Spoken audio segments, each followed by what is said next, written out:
And so you need to pray for priests a lot. Why are seminarians not being taught or discouraged talking about sin? Some of them don't even believe in the devil or in witchcraft. They are very soft on these topics. Yeah, I'm not really fully up to date on everything that's being taught in every seminary, okay? There are big differences in seminaries. In general, the teaching in seminaries is better than it was in my day, okay? It's getting better. Not perfect, no doubt. When you say these things, I believe you. I'm sure there are cases here and there where that may be true. It certainly was true in my day. I truly sympathize with the difficulty of the bishops. They have such a hard job today. But that being said, the education and formation of seminarians is of highest importance for obvious reasons, right? They're the next leaders of the church, they're the next priests. All right. I was invited once to a meeting of bishops and scholars on the West Coast. It was for the West Coast Episcopal region. We had 15 or 17 bishops and a like number of theologians. They called them colloquies of bishops and scholars. And you would have a theologian or a presenter in the morning and another one in the afternoon, and then after they gave their presentation, you'd discuss it and so on.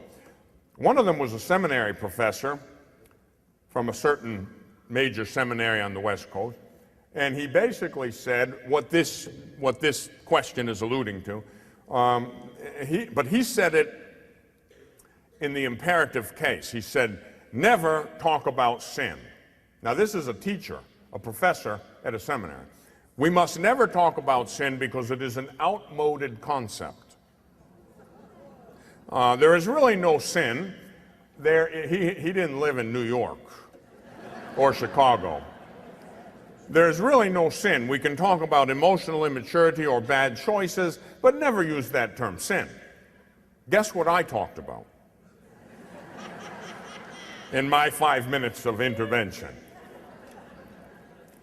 This, like many other things that we come across today, even in theology, is what I call, it's a very interesting branch of theology which has come up in recent years called HHM theology.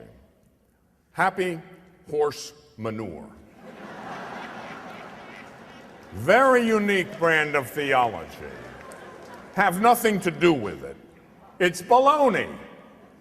There is sin and there is grace, and just, say yes when you mean yes and no when you mean no, like Jesus said, all else is from the evil one. You know what? I could put a trick question on your exam this afternoon. What is the devil's favorite color? Gray. Right. Somebody listens to my stuff. And any religious in gray habits, forgive me.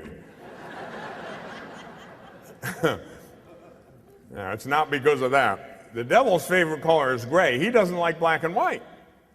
Doesn't like moral absolutes.